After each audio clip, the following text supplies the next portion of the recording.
கரூர் கூட்ட நெரிசலில் 41 பேர் உயிரிழந்தது தொடர்பாக தாவேக நிர்வாகிகளிடம் 9 மணி நேரம் விசாரணை நடைபெற்றது. கரூரில் தாவேக தலைவர் விஜய் பிரச்சார கூட்டத்தில் ஏற்பட்ட கூட்ட நெரிசலில் சிக்கி பெண்கள், குழந்தைகள் உள்ளிட்ட 41 பேர் உயிரிழந்தனர்.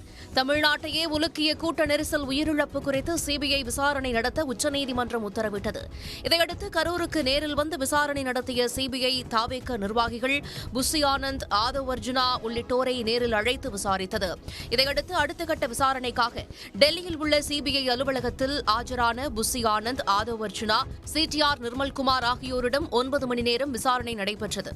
மேலும் செவ்வாய்க்கிழமையும் சிபிஐ அதிகாரிகள் தாவேக நிர்வாகிகளிடம் விசாரணையை தொடர உள்ளனர். தமிழ்நாட்டில் எஸ்ஐஆர் கணக்கீட்டு படிவங்களை முறையாக சமர்ப்பிக்காத மேலும் 2 லட்சம் வாக்காளர்களுக்கு தேர்தல் ஆணையம் நோட்டீஸ் அனுப்பியுள்ளது.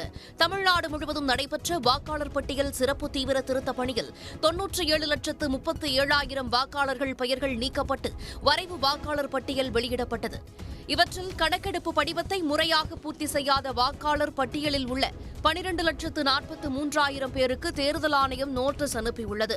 தேர்தல் ஆணையம் குறிப்பிட்டுள்ள 13 ஆவணங்களில் ஏதேனும் ஒன்றின் அசல் ஆவணத்துடன் வாக்காளர்கள் விண்ணப்பங்களை சமர்ப்பிக்க அறிவுறுத்தப்பட்டுள்ளது. மேலும் 2 நாட்கள் நடைபெற்ற சிறப்பு முகாம்களில் 7,17,000 படிவங்கள் பெறப்பட்டுள்ளதாகவும் பொதுமக்கள் வசதிக்காக ஜனவரி 3 மற்றும் 4ஆம் தேதிகளில் சிறப்பு முகாம்கள் நடைபெறவுள்ளதாகவும் தேர்தல் ஆணையம் அறிவித்துள்ளது. சென்னை பல்கலைக்கழகத்தின் துணைவேந்தரை நியமிக்கவும் நீக்கவும் அரசுக்கு அதிகாரமளிக்கும் சட்ட மசோதாவை குடியரசுத் தலைவர் திரௌபதி முர்மு திருப்பி அனுப்பியுள்ளார். இந்த சட்ட மசோதா கடந்த 2022ஆம் ஆண்டு ஏப்ரல் 25ஆம் தேதி தமிழ்நாடு சட்டப்பேரவையில் நிறைவேற்றப்பட்டது. இதுபோன்று தமிழ்நாடு சட்டப்பேரவையில் நிறைவேற்றப்பட்ட 10க்கும் மேற்பட்ட மசோதாக்களை ஆளுநர் ஆர் என் ரவி நிலுவையில் வைத்திருந்தார். இதனைத் தொடர்ந்து தமிழ்நாடு அரசு உச்சநீதிமன்றத்தில் வழக்கு தொடர்ந்தது. இதையடுத்து இந்த மசோதாக்களை கடந்த 2023ஆம் ஆண்டு குடியரசுத் தலைவருக்கு ஆளுநர் அனுப்பி வைத்தார். மசோதா கடந்த 3 ஆண்டுகளாக கிடப்பில் போடப்பட்டிருந்த நிலையில் தற்போது திருப்பி அனுப்பி வைக்கப்பட்டிருக்கிறது. பல்கலைக்கழகங்களுக்கு துணைவேந்தர்களை நியமனம் செய்வது தொடர்பாக உச்சநீதிமன்றம் மற்றும் உயர்நீதிமன்றத்தில் பல்வேறு வழக்குகள் நிலுவையில் உள்ள நிலையில் இந்த மசோதாவை குடியரசுத் தலைவர் திருப்பி அனுப்பியுள்ளது குறிப்பிடத்தக்கது. தமிழகத்தில் பாஜகவை வெற்றி பெறச் செய்ய தானும் அண்ணாமலையும் ஆடப்போகும் ஆட்டம் இனிதான் ஆரம்பிக்க உள்ளதாக அக்கட்சியின் மாநில தலைவர் நயினார் நாகேந்திரன் தெரிவித்துள்ளார். கோவையில் நடைபெற்ற பாஜக பொதுக்கூட்டத்தில் வள்ளி கும்மி நடனம் நிகழ்ச்சி நடைபெற்றது. அப்போது மேடைக்கு அண்ணாமலையின் கையை பிடித்து இழுத்து வந்த நயினார் அவரை ஆடச் சொன்னதுடன் தானும் நடனம் ஆடினார்.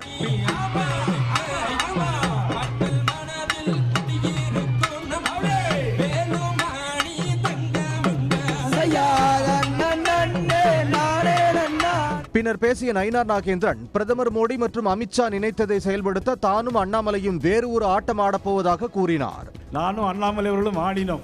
ஆனால் நாங்கள் இருவரும் இன்னொரு ஆட்டம் ஆடப் போகிறோம். அந்த ஆட்டம் தேசிய ஜனநாயக கூட்டணியோடு சேர்ந்து தமிழகத்தில் மாண்பு உள்துறை அமைச்சர் அமித்ஷா அவர்கள் என்ன நினைத்தார்களோ, பாரத பிரதமர் நரேந்திர மோடி அவர்கள் என்ன நினைத்தார்களோ, என்ன நினைத்து இந்த கூட்டணியை உருவாக்கினார்களோ அதை வெற்றி பெறுவதற்கு நாங்கள் இருவரும் சேர்ந்து ஆடுகிற ஆட்டம் இனிமேல் தான் இருக்க போகிறது. இந்த மாநாட்டில் முன்னாள் அமைச்சர் SP வேலுமணி மற்றும் அதிமுக நிர்வாகிகளும் கலந்து கொண்டனர். உதகை மாவட்டம் பெம்பட்டி மலை கிராமத்திற்கு அரசு பேருந்துகளை முறையாக இயக்க வலியுறுத்தி படுகர் இன மக்கள் உதகை பணிமனையை முற்றுகையிட்டனர். உதகையிலிருந்து 25 கிலோமீட்டர் தொலைவில் பெம்பட்டி மலை கிராமம் அமைந்துள்ளது. இங்கு சுழற்சி அடிப்படையில் நாள்தோறும் 3 பேருந்துகள் மட்டுமே இயக்கப்படுவதாகவும் ஆனால் குறிப்பிட்ட பேருந்துகளும் சரியாக இயக்கப்படுவதில்லை எனவும் ஊர் மக்கள் குற்றம் சாட்டினர். 4 கிலோமீட்டர் சோலை ரோடு, எந்த போக்குவரத்தும் இல்லை. எங்களது டெட் எண்டு, வேறு பஸ் கிடையாது. நாங்கள் பஸ் இல்லைன்னு நடந்து தான் போகணும். அங்கே புலி, கரடி, வனவிலங்கு நிறைய இருக்குது. எந்த நேரத்தில் என்ன செய்யுதுன்னு சொல்ல முடியாது. எங்களுக்கு ரொம்ப கஷ்டமாக இருக்குது. அதனால அரசாங்கத்தோடும் நம்ம கார்பரேஷனில் பல முறை போராடிட்டோம். இதே தான் பதில் சொல்கிறாங்க, நாங்கள் அனுப்பிடுறோன்றாங்க. இது வரைக்கும் எங்களுக்கு சரி வர பஸ்ஸு வரதில்லை. மகளிர் விடியல் பயண திட்டத்தில் பெண்கள் பயன்பெறும் வகையில் கூடுதல் பேருந்துகள் இயக்க வேண்டும் என்றும் பெம்பட்டி கிராம மக்கள் வலியுறுத்தினர். அரசு சார்ந்த துறையில் 2 ஆண்டுகளுக்கு மேல் பணி செய்யும் அனைத்து மாற்றுத்திறனாளிகளையும் பணி நிரந்தரம் செய்ய கோரி சென்னையில் அறவழி போராட்டம் நடைபெற்றது. தங்களது கோரிக்கைகளை முதலமைச்சரின் கவனத்திற்கு அதிகாரிகள் கொண்டு செல்வதில்லை என தமிழ்நாடு அனைத்து துறை மாற்றுத்திறனாளி பணியாளர் கூட்டமைப்பினர் குற்றம் சாட்டினர். மாற்றுத்திறனாளிகள் நல விரும்பி அவர்கள் மாற்றுத்திறனாளிகள் துறையின் மூலம் உடனடியாக எங்களுக்கு 151 ஜிஓ படி அனைத்து துறைகளிலும் பணியாற்றுகின்ற அத்தனை மாற்றுத்திறனாளிகளையும் எவ்வித பாகுபாடும் இல்லாமல் எங்களை பணி நிரந்தரம் செய்து அனைவருக்கும் தொகுப்பூதிய பணியாளர் என்ற ஒரு அவப்பெயரை நீக்கி அனைவருக்கும் நிரந்தர பணி வழங்கி காலமுறை ஊதியம் வழங்கி உடல் ஊனத்தால் இருண்டு போன எங்கள் வாழ்க்கையில் ஒளியேற்றி எங்களை பிறரிடம் கையேந்தாமல் 4 பேர் போல நல்ல வாழ வைக்க உங்களால் மட்டுமே முடியும் சார், வேற யாராலும் முடியாது. கலைஞர் ஆட்சி காலத்தில் 2 ஆண்டுகளுக்கு மேல் பணிபுரிந்த மாற்றுத்திறனாளிகளுக்கு நிரந்தர பணி என்ற அரசாணை 151 நடைமுறைப்படுத்த வேண்டுமென்று அவர்கள் கேட்டுக் கொண்டனர். சாதிய தீண்டாமைக்கு எதிராக அரசு சட்ட நடவடிக்கை எடுக்க வேண்டும் என வலியுறுத்தி திராவிடர் விடுதலை கழகத்தினர் ஆர்ப்பாட்டத்தில் ஈடுபட்டனர். கோவை மாவட்ட ஆட்சியர் அலுவலகம் அருகே நடைபெற்ற ஆர்ப்பாட்டத்திற்கு திராவிடர் விடுதலை கழக தலைவர் கொளத்தூர் மணி தலைமை தாங்கினார். அப்போது சாதிய தீண்டாமை கொடுமைகளுக்கு எதிராக முழக்கங்கள் எழுப்பப்பட்டன. தீண்டாமை கொடுமைகளில் ஈடுபடுவோருக்கு ஆதரவாக செயல்படும் அரசு அதிகாரிகள் மீது நடவடிக்கை எடுக்க வேண்டும் என்றும் போராட்டத்தில் ஈடுபட்டவர்கள் வலியுறுத்தியுள்ளனர்.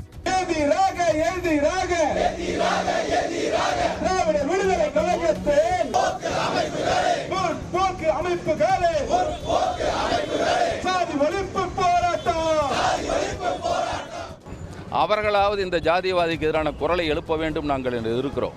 ஜாதியவாதிகள் இந்த சிக்கல் வருகிற போது நீங்கள் எங்கள் ஜாதியின் தலைவர் அல்ல என்பதை வெளிப்படையாக அறிவிக்க வேண்டும் என்று பல்வேறு கோரிக்கைகள் இருக்கிறது. இருந்தாலும் ஒன்று, இருக்கிற சட்டத்தை முறையாக நடைமுறைப்படுத்துங்கள். அதற்கு தடையாக இருக்கிற அதிகாரிகள் மீது நடவடிக்கை எடுங்கள். சாதிய தீண்டாமை கொடுமைகளை கடுமையாக ஒடுக்க வேண்டும் என்றும் போராட்டக்காரர்கள் வலியுறுத்தினர்.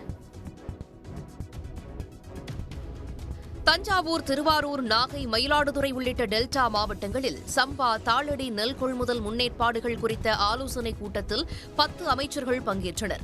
தஞ்சாவூர் மாவட்ட ஆட்சியர் அலுவலகத்தில் தாளடி நெல் கொள்முதல் முன்னேற்பாடுகள் குறித்த ஆலோசனைக் கூட்டம் நடைபெற்றது. இதில் சக்கரபாணி, KN நேரு, கோவி செழியன், அன்பில் மகேஷ் உள்ளிட்ட 10 அமைச்சர்கள், அரசு உயரதிகாரிகள், விவசாய பிரதிநிதிகள் உள்ளிட்டோர் பங்கேற்றனர். 9 லட்சம் ஏக்கர் பரப்பில் நெல் சாகுபடி செய்யப்பட்டுள்ள நிலையில் 4076 நெல் கொள்முதல் நிலையங்கள் திறக்க முடிவு செய்யப்பட்டுள்ளது. விவசாயிகளின் நெல்லை கொள்முதல் செய்ய 4 கோடி சாக்குகள் தயாராக உள்ளது என்று உணவுத்துறை அமைச்சர் சக்கரபாணி தெரிவித்தார்.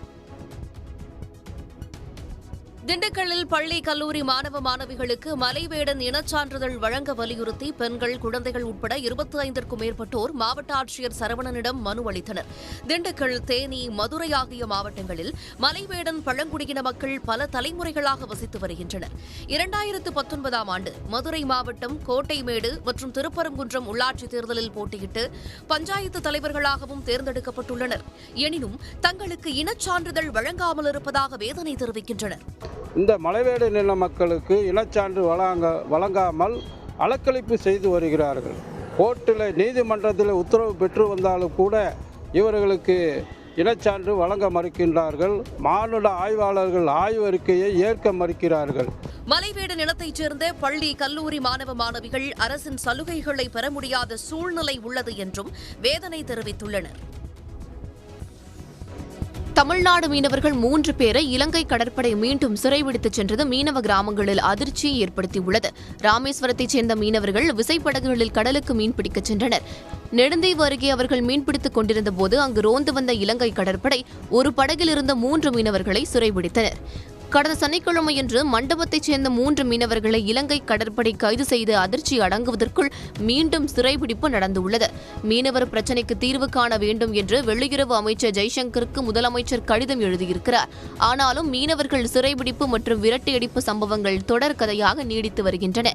மீனவர் பிரச்சினைக்கு நிரந்தர தீர்வு காண ஒன்றிய மற்றும் மாநில அரசுகள் உரிய நடவடிக்கை எடுக்க வேண்டும் என்றும், தமிழக மீனவர்களின் பாரம்பரிய மீன்பிடி உரிமையை நிலைநாட்ட வேண்டும் என்றும் மீனவ அமைப்புகள் வலியுறுத்தி உள்ளன. வைகுண்ட ஏகாதசியை முன்னிட்டு பெருமாள் கோயில்களில் பரமபத வாசல் எனப்படும் சொர்க்க வாசல் வழியே எழுந்தருளிய பெருமாளை கோவிந்தா முழக்கங்களுடன் பக்தர்கள் வழிபட்டனர். மார்கழி மாதத்தில் வரும் வளர்பிறை ஏகாதசி வைகுண்ட ஏகாதசி என்று அழைக்கப்படுகிறது. மகாவிஷ்ணுவை வழிபடுவதற்கு உகந்த மிக முக்கியமான நாளாக இது கருதப்படுகிறது. இந்த நாளின் மிக முக்கியமான நிகழ்வு விஷ்ணு ஆலயங்களில் நடைபெறும் சொர்க்கவாசல் திறப்பு ஆகும். வைகுண்டத்தின் கதவுகள் இன்று திறந்திருப்பதாக ஐதீகம். 108 வைணவ திவ்ய தேசங்களில் முதலாம் திவ்ய தேசமான திருச்சி ஸ்ரீரங்கம் ரங்கநாதர் கோவிலில் வைகுண்ட ஏகாதசி பெருவிழா கடந்த 19ஆம் தேதி தொடங்கியது.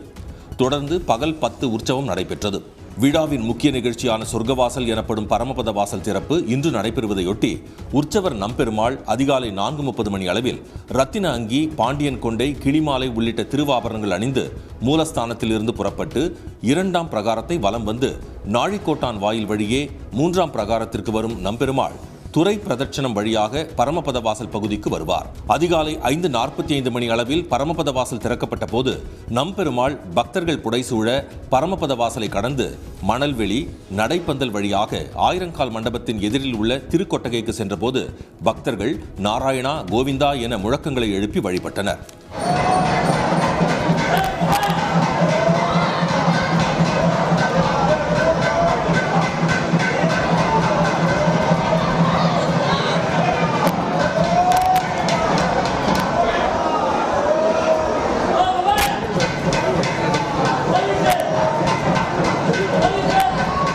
அங்கு 1 மணி நேரம் பக்தர்களுக்கு சேவை சாதிக்கும் நம்பெருமாள் பின்னர் ஆயிரங்கால் மண்டபத்தில் உள்ள திருமாமணி மண்டபத்தில் எழுந்தருளி நள்ளிரவு வரை பக்தர்களுக்கு சேவை சாதிப்பார்.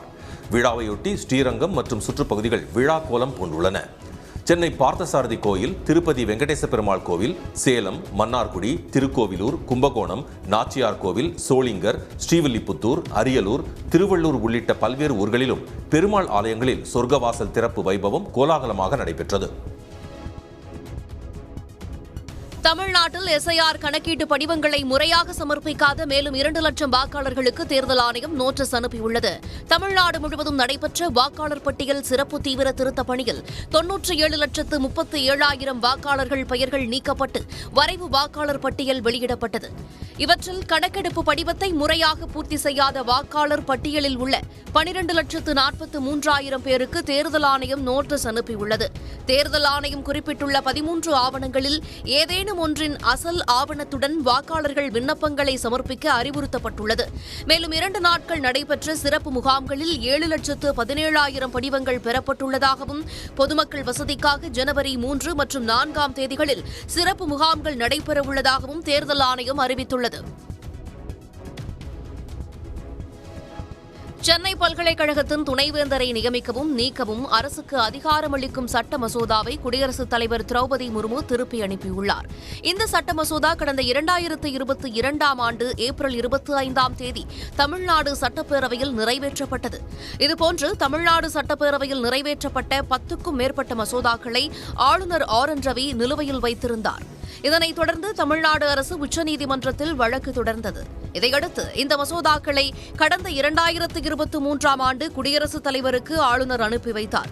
மசோதா கடந்த 3 ஆண்டுகளாக கிடப்பில் போடப்பட்டிருந்த நிலையில் தற்போது திருப்பி அனுப்பி வைக்கப்பட்டிருக்கிறது.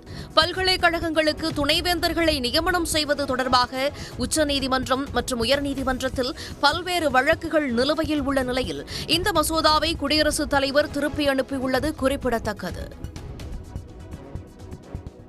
அதிமுகவின் பலம் தெரியாமல் புதிதாக கட்சி தொடங்கியவர்கள் பேசுவதாக தவேக தலைவர் விஜயை எடப்பாடி பழனிசாமி கடுமையாக விமர்சித்துள்ளார். மக்களை காப்போம், தமிழகத்தை மீட்போம் என்ற பெயரில் திருத்தணியில் அவர் நேற்று பிரச்சாரம் செய்தார்.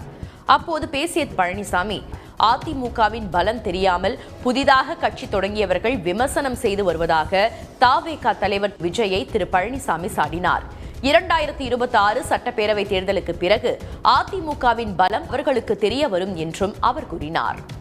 இன்றைக்கு யாரோ பேசிக் கொண்டிருக்கிறார்கள், புதிதாக கட்சி தொடங்குகிறவர் பேசுகிறார்.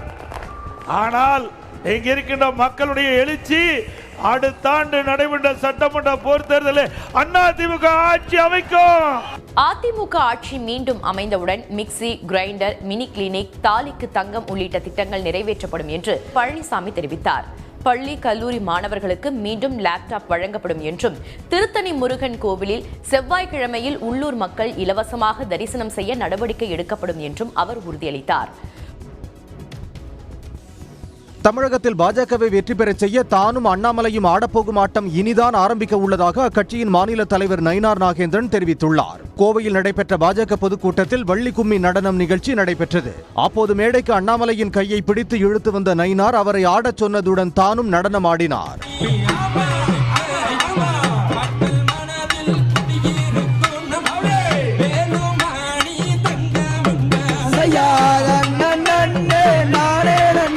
பின்னர் பேசிய நயினார் நாகேந்திரன் பிரதமர் மோடி மற்றும் அமித்ஷா நினைத்ததை செயல்படுத்த தானும் அண்ணாமலையும் வேறு ஒரு ஆட்டம் ஆடப்போவதாக கூறினார். நானும் அண்ணாமலை அவர்களும் ஆடினோம்.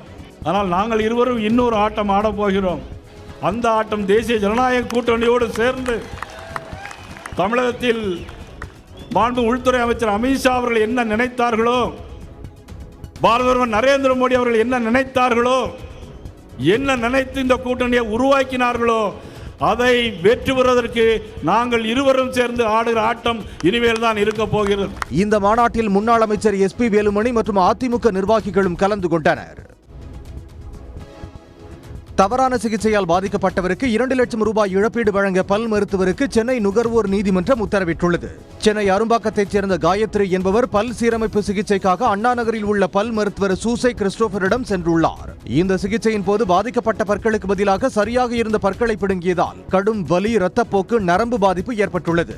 பாதிக்கப்பட்ட காயத்ரி இழப்பீடு கேட்டு மருத்துவருக்கு எதிராக நுகர்வோர் நீதிமன்றத்தில் மனு தாக்கல் செய்தார். மனுவை விசாரித்த நீதிபதிகள் மருத்துவ அலட்சியத்தால் ஏற்பட்ட சேவை குறைபாட்டிற்கு மருத்துவர் சூசை கிறிஸ்டோபர் மட்டுமே பொறுப்பு என்பதால் பாதிக்கப்பட்ட பெண்ணுக்கு 2 லட்சம் ரூபாய் இழப்பீடும் வழக்கு செலவாக 5000 ரூபாயும் வழங்க மருத்துவருக்கு உத்தரவிட்டனர்.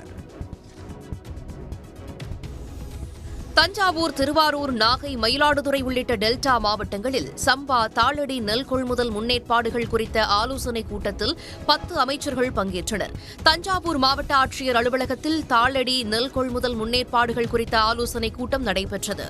இதில் சக்கரபாணி, KN நேரு, கோவி செழியன், அன்பில் மகேஷ் உள்ளிட்ட 10 அமைச்சர்கள், அரசு உயரதிகாரிகள், விவசாய பிரதிநிதிகள் உள்ளிட்டோர் பங்கேற்றனர். 9 லட்சம் ஏக்கர் பரப்பில் நெல் சாகுபடி செய்யப்பட்டுள்ள நிலையில் 4076 நெல் கொள்முதல் நிலையங்கள் திறக்க முடிவு செய்யப்பட்டுள்ளது. விவசாயிகளின் நெல்லை கொள்முதல் செய்ய 4 கோடி சாக்குகள் தயாராக உள்ளது என்று உணவுத்துறை அமைச்சர் சக்கரபாணி தெரிவித்தார்.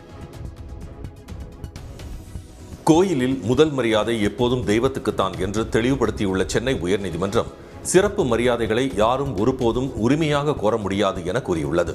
காஞ்சிபுரம் தேவராஜ சுவாமி கோவிலில் தங்கள் ஆசிரம மடாதிபதிக்கு 1992ஆம் ஆண்டு முதல் வழங்கப்பட்டு வந்த பஞ்சமுத்திரை மரியாதை நிறுத்தப்பட்டதை எதிர்த்து ஸ்ரீரங்கம் ஸ்ரீமத் ஆண்டவன் ஆசிரமம் சார்பில் தாக்கல் செய்யப்பட்ட வழக்கு நீதிபதிகள் திரு SM சுப்பிரமணியம் மற்றும் திரு C குமரப்பன் அமர்வில் நேற்று விசாரணைக்கு வந்தபோது அறநிலையத்துறை தரப்பில் காஞ்சி காமகோட்டி பீடம், சங்கர மடம், ஸ்ரீ அகோபில மடம், நாங்குநேரி ஸ்ரீ வானமாமலை மடம், மைசூர் ஸ்ரீ பிரகால ஜீயர் மடம், உடுப்பி ஸ்ரீ வியாசராயர் மடம் ஆகிய 5 மடங்களின் மடாதிபதிகளுக்கு மட்டுமே சிறப்பு மரியாதைகள் வழங்கப்பட்டு வருவதாக தெரிவிக்கப்பட்டது.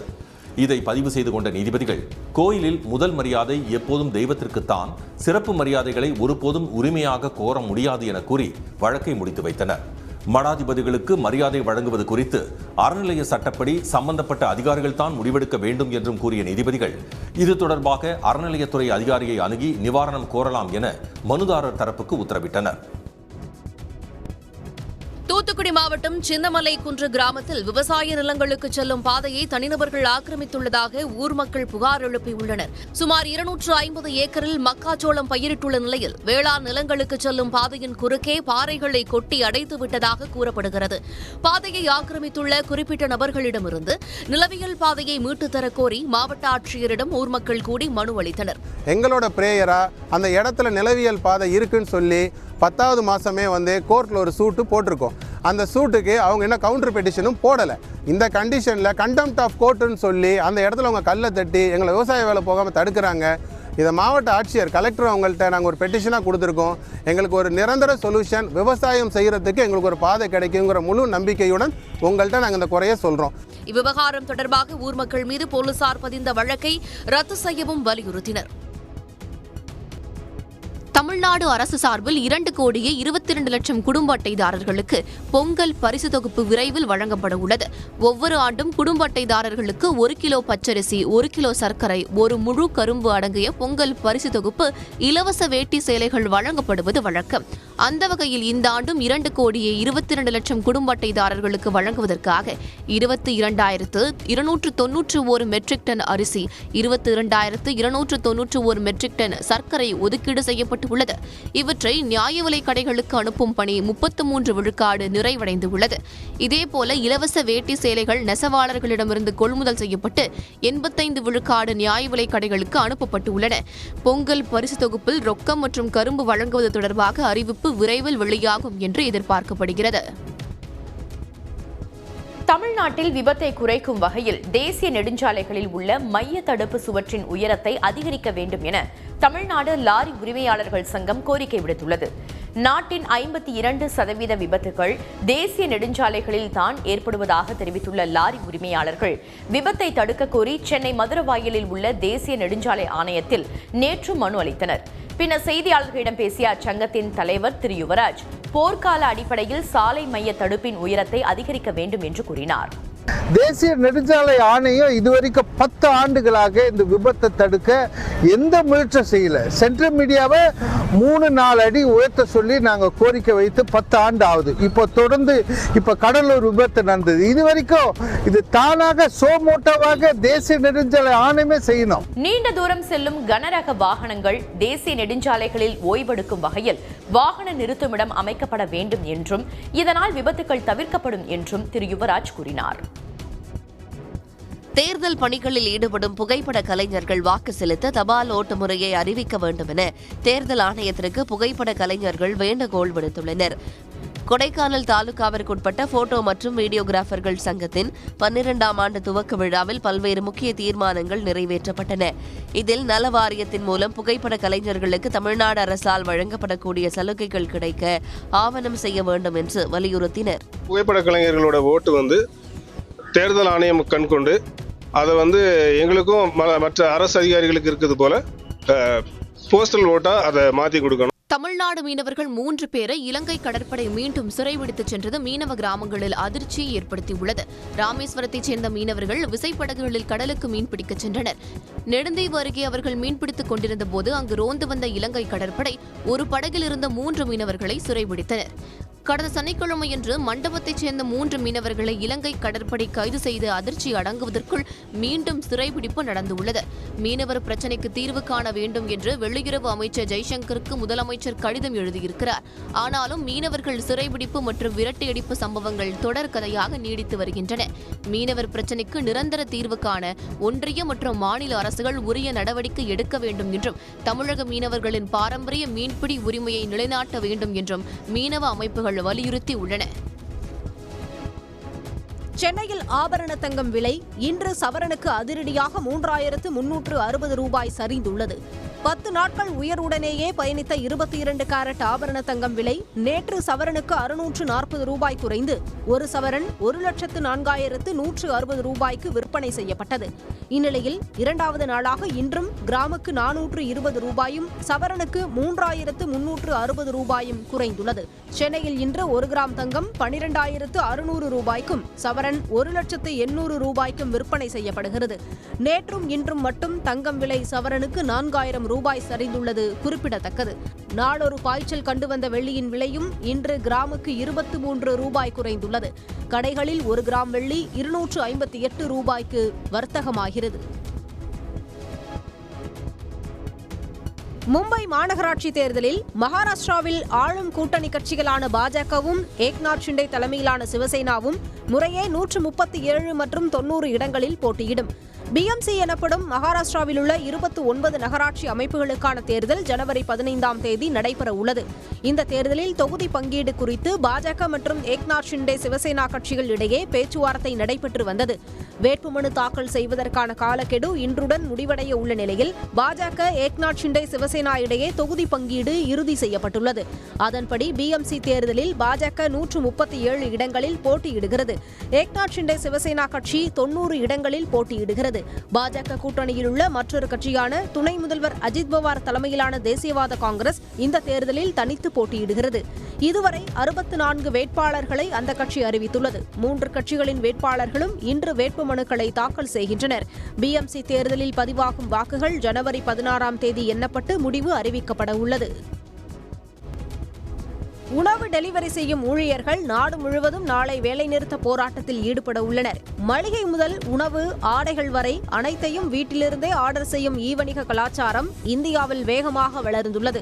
இந்த வசதியின் பின்னால் கிக் ஒர்க்கர்ஸ் எனப்படும் 1 கோடிக்கும் அதிகமான டெலிவரி ஊழியர்கள் நாள் முழுவதும் சாலைகளில் ஓடிக்கொண்டிருக்கும் நிலையில் இவர்களுக்கு நீண்ட வேலை நேரம், போதிய ஊதியம் இல்லை, பணி பாதுகாப்பு இல்லை என்ற குற்றச்சாட்டுகள் தொடர்கின்றன. குறிப்பாக 10 நிமிட டெலிவரி என்ற அழுத்தம் உயிருக்கு ஆபத்தாக இருப்பதாக ஊழியர்கள் தெரிவித்துள்ளனர். இந்நிலையில் சுகாதார பாதுகாப்பு, விபத்து காப்பீடு, ஓய்வூதியம் போன்ற அடிப்படை உரிமை கோரிக்கைகளுக்கு தீர்வு காண வலியுறுத்தி உணவு டெலிவரி செய்யும் ஊழியர்கள் நாளை நாடு முழுவதும் வேலை நிறுத்தத்தில் ஈடுபட உள்ளனர். இதில் Amazon, Swiggy, Zomato, Zepto, Blinkit, Flipkart உள்ளிட்ட தளங்களில் பணியாற்றும் ஊழியர்கள் பங்கேற்க உள்ளனர். சர்வதேச T20 கிரிக்கெட் போட்டிகளில் 8 விக்கெட்டுகள் வீழ்த்திய பூட்டானைச் சேர்ந்த இளம் வீரர் சோனம் யஷே உலக சாதனையை படைத்துள்ளார். பூட்டான் சென்ற மியான்மர் அணி 5 போட்டிகள் கொண்ட T20 கிரிக்கெட் தொடரில் விளையாடியது. இந்நிலையில் 3வது T20 போட்டியில் முதலில் பேட்டிங் செய்த பூட்டான் அணி 9 விக்கெட்டுகள் இழப்புக்கு 127 ரன்கள் எடுத்தது. இதனையடுத்து பேட்டிங் செய்த மியான்மர் அணி பூட்டான் வீரர் சோனம் யஷே சுழலில் சிக்கி 9.2 ஓவர்களில் 45 ரன்கள் மட்டுமே எடுத்து ஆல் அவுட் ஆனது.